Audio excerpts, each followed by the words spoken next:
Hello, my name is Anjani, and here is the astrology chart for the new moon, November 29th, 2016, and the exact time of the new moon was at 4:18 a.m. It's about 6 a.m. now in San Diego, where I live. Just got back from my morning run, got my honey lemon ginger tea, messy hair, and my wake up face. So I wanted to do this reading yesterday, but I was really busy and didn't get a chance. So a little late, not too late. So the new moon points are basically a start of a new lunar cycle. Here's us on Earth, representative of us on Earth. And here's a map of where all the planets are. Not all the planets, but the ones I'm working with, planets and dwarf planets and asteroids and things that I like to look at. And when we start a new lunar cycle, it's a really good time to set intentions and to, starting your own cycle. So whether you're a man or a woman, we all have a natural cycle that we work with. And there's the big collective cycle that we work with. And being able to tune into both of those at some level is crucial in your own creations of life, things you're creating.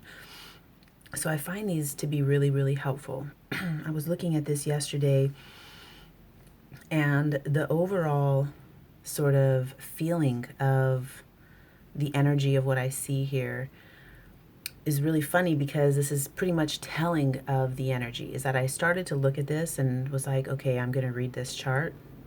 And I suddenly was like, no, so I was like going through boxes, getting rid of things. It's really, so Sagittarius itself is a very journey oriented. Let's get there. Let's go there. Let's learn.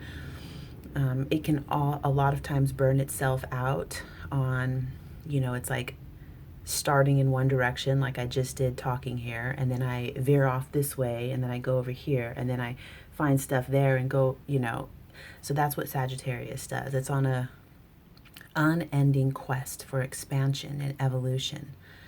Very intellect based and also impulse based. So when I was looking at this yesterday, I started to there's things lingering that I felt that I needed to clear up and clean up, getting ready to go into this cycle. So you might have been doing that yourself yesterday, or having the urge and the feeling to clean out closets, take things out, look at them, give them away, throw them away, recycle them. Very telling of what we see here. So the other part is that, an example, yesterday somebody asked me, and in the sense of like, I can make anything you want happen in your life. What do you want? Do you want a man in your life? Do you want money?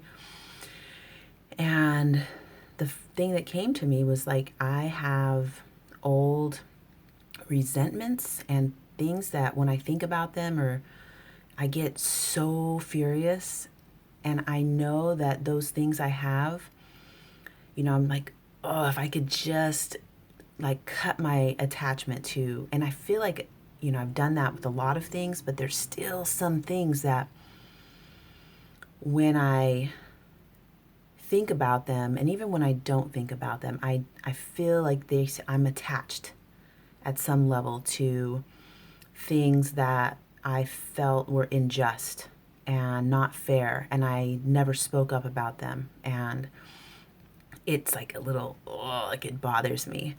So, I had that experience happen with this guy he's one of my best friends. Actually, I would say he is my best friend. And I love him infinitely, fully.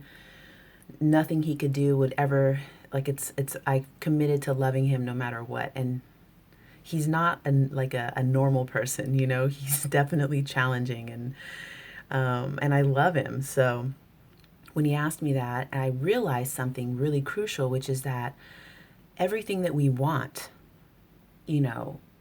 on this level, and what we can see, a good man, money, a new car, whatever, better things for my kids, or a trip. I really do want to take a trip to India. All of those things are openly available to us. There's like an underlying story that is on auto play in our bodies and in our minds and our space. That if we can throw a nickel in that wheel that we're spinning and stop it, to get out of it. And so from that, the overall thing that I see here, without getting too much specific, so I was looking at, the rising. To me, when I see Scorpio and rising, it's like it is very much about the life force energy, very much about intensity and passion, and getting us into our own authentic, original life force energy. So running original energy through our body. The sun and moon being in Sagittarius at the start of this new moon is saying that we are on a quest for expansion and evolution, and pointing out what is your undying quest for your personal expansion and evolution, and for the collective. What is our big overall quest? What are we questing for? And of course, those sun and moon are perfectly squared with Neptune and the South Node, which I've been talking about Neptune and the South Node a lot lately because they've been together, which tells us about Neptune is all about our dream and our vision for our life, the original dream and vision, and how we are able to tap into that original dream and dream new dreams and have new visions. The South Node being there says that another thing, which is that Neptune is in exact opposition to the North Node, which is what we're going toward. The South Node being sort of the karmic or the past, or deeply embedded, you can say, that the deep spiritual part of us, or like a past, something that's a lineage almost in our consciousness, in our DNA. The dream of that, whatever that original vision was, and then the North Node being what is our up and coming visions and dreams for our collective and for us individually. The sun and moon being squared to that really shows me that, again, just like at the full moon this month, our dreams are really getting us into what is below the surface, what is in our unconscious, what is in the collective unconscious, and being able to use that in our quest for evolution and expansion. The next thing here is that Chiron is square to Mercury. We're getting ready to have Mercury retrograde this month. Here's Chiron square to Mercury. Mercury has to do with our perception, our cognition. We often think about it in terms of technology and things breaking and going wrong. When we have Mercury retrograde, we all, I think even super mainstream, not into astrology people, know when it's Mercury retrograde. So don't have fear around that. Really, I'll make a video about that later. It's a beautiful thing. I love it. I love Mercury retrograde, and I have lost 3 computers in 1 year, like at at 3 different Mercury retrograde successively in a row, that just crashed. And it's, but I still love the energy of it, and I'll tell you why in a future video this month, since we're having Mercury retrograde. But it has to do also with our communication. So what we're perceiving, what we are understanding, and the way that we express that through our voice and also through our bodies. So if you're tapping into something within yourself, you can express it in many ways. It doesn't just have to be through speech. This also is, blogging, typing, texting, any way that we communicate. Chiron has to do with, it's known as the wounded healer. I like to call it the shamanic healer. And more recently, I've been relating to Chiron as the alchemist because it sort of eats up and digests any of our undigested matter. So having Mercury squared to Chiron right now at this new moon point is also telling me that it's going to be a major factor in our quest for evolution and expansion to express what I was saying at the beginning of this video, that those things that are bothering you on the inside and you haven't found an outlet. And it can be a various, I usually will tell clients to just write it out, to make a video that they're never going to share. Maybe share it if you want to. I mean, I've done that myself, looking at myself in the reflection and saying the things that I haven't said. It feels really good. And I don't know. I'm not sure if you would want to share that, because I love to hear people's things, and I get to hear a lot because I am doing craniosacral therapy, Reiki, body work, nutrition counseling, astrology readings, teaching yoga. A lot of what I am offering to people is deep. It's on a deeper level. And when they come in, they tell me everything. And a lot of times they say, I've never said this to anybody before. And it is a humongous freeing moment that when they leave, they look lighter. They look fresh. They look like they lost 10 years because they're so radiant and glowing. So there really is something valuable in saying it, getting it out of your body.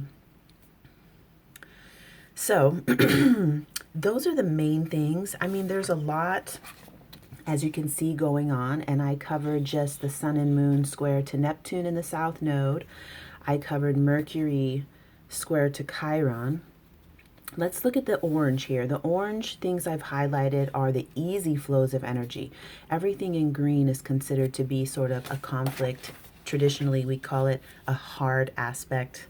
I like to call it a dynamic aspect. And the things I've highlighted in orange are what we would call an easy aspect.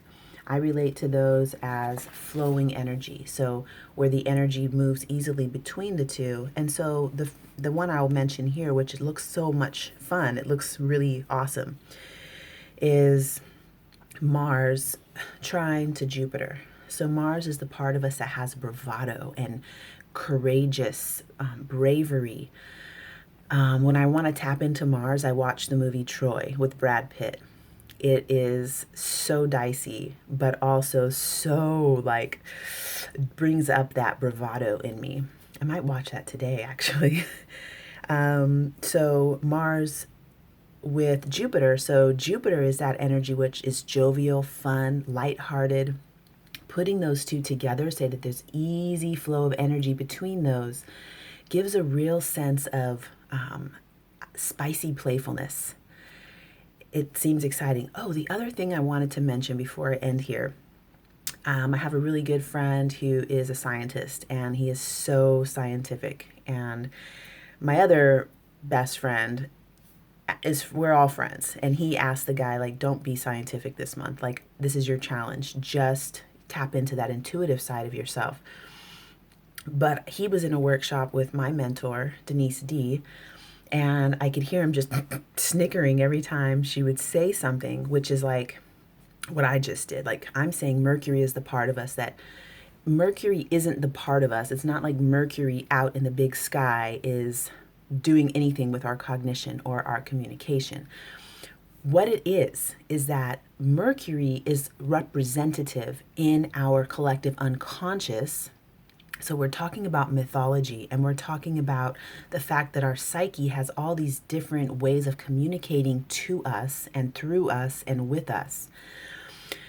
So when we're looking at something like this, which is all symbols and lines and circles, and it's basically communicating something to a deeper part of our psyche, which is why I love this. I've studied the healing arts really all my life and been practicing professionally for 16 years, a little over 16 years.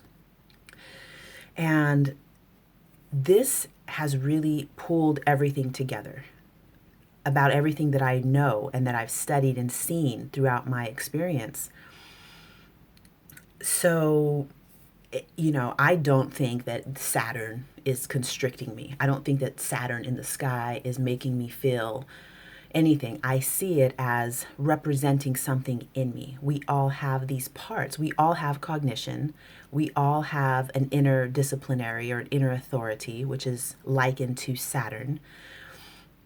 We all have Mars, a part of us that is bravado and brave and courageous and the active. We all have that. And astrology gives us a way to communicate with those things and to work with them. So there you go. Here is my 6 a.m. new moon astrology report. I hope you loved it. Leave me a message. I've been really loving communicating with you all. So like the video, please subscribe. I am really, really enjoying this, and I look forward. Ooh, before I stop, let me show you this picture back here from my friend Adelaide. She is amazing. I hope you can see that. Isn't that beautiful? All right, well, thank you, and see you soon.